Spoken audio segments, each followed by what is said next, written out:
Question number 6 पहले देख लेते हैं क्या पूछा है। Compute the exempted amount of gratuity. तो इस क्वेश्चन में हमसे टैक्सेबल सैलरी नहीं पूछा है, सिर्फ और सिर्फ ग्रेचुइटी का अमाउंट पूछा है, वो भी एग्जेम्प्टेड। तो टैक्सेबल मत निकालने लगना है, ठीक है।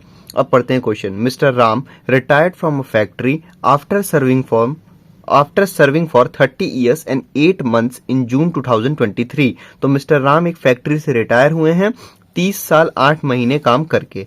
His monthly wages including dearness allowance but excluding all other allowances on the date immediately preceding the date of retirement was rupees 20,800। तो इनका monthly wage including DA just before the date of retirement था 20,800। तो जिसने भी first video देखी होगी जिसमें मैंने ग्रेचुइटी समझाया है उसको पता होगा ये सैलरी प्लस डीए क्यों दे रखा है।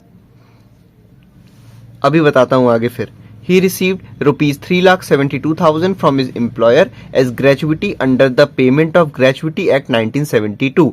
तो इनको मिला तो 3,72,000 है ग्रेचुइटी के अंदर, लेकिन पूरा अमाउंट टैक्सेबल नहीं होता है। इसका हम कैलकुलेशन करते हैं और ये ग्रेचुइटी में हम दो चीज नोटिस करते हैं, क्या वो कवर्ड है ग्रेचुइटी एक्ट के अंदर या फिर नॉट कवर्ड है। तो यहां बोल रहा है under the payment of gratuity act, इसका मतलब ये क्वेश्चन में ग्रेचुइटी कवर्ड वाले फॉर्मूले से सॉल्व होगा।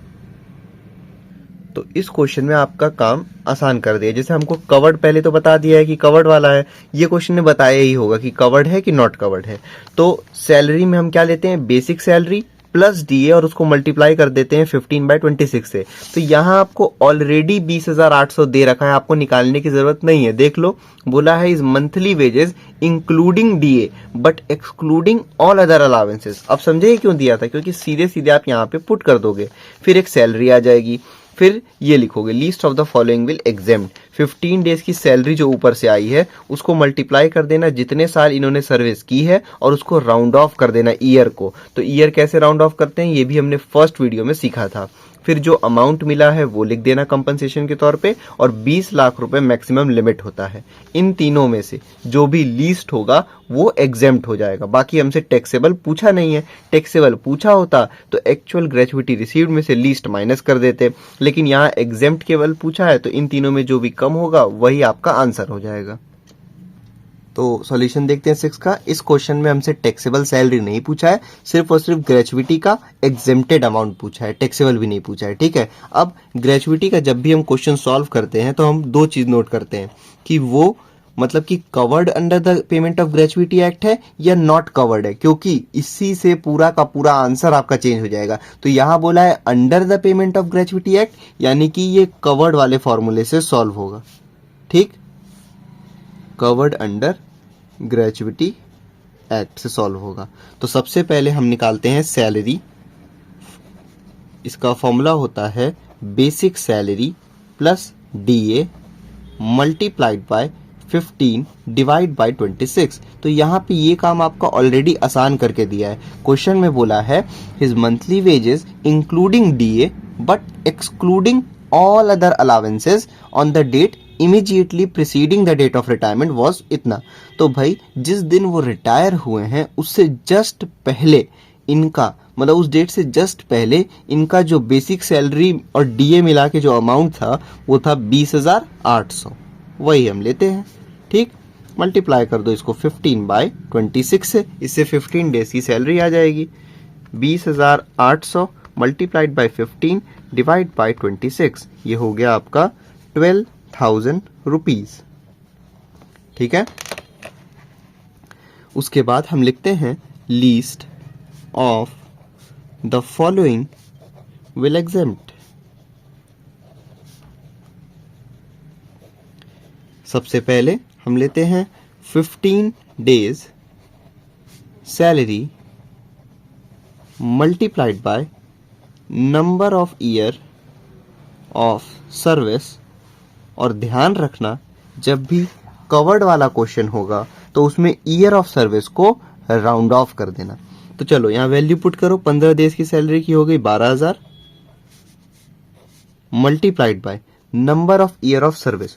क्वेश्चन में बोला गया है कि मिस्टर राम ने 30 ईयर्स और 8 मंथ्स सर्विस की है, ठीक है।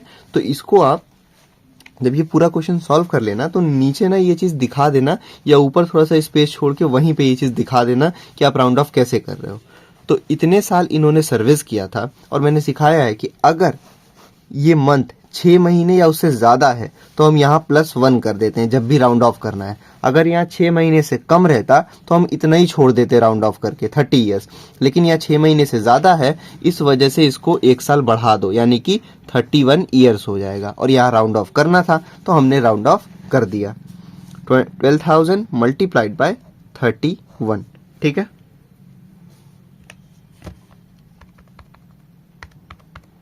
ये हो गया 3,72,000, ठीक है।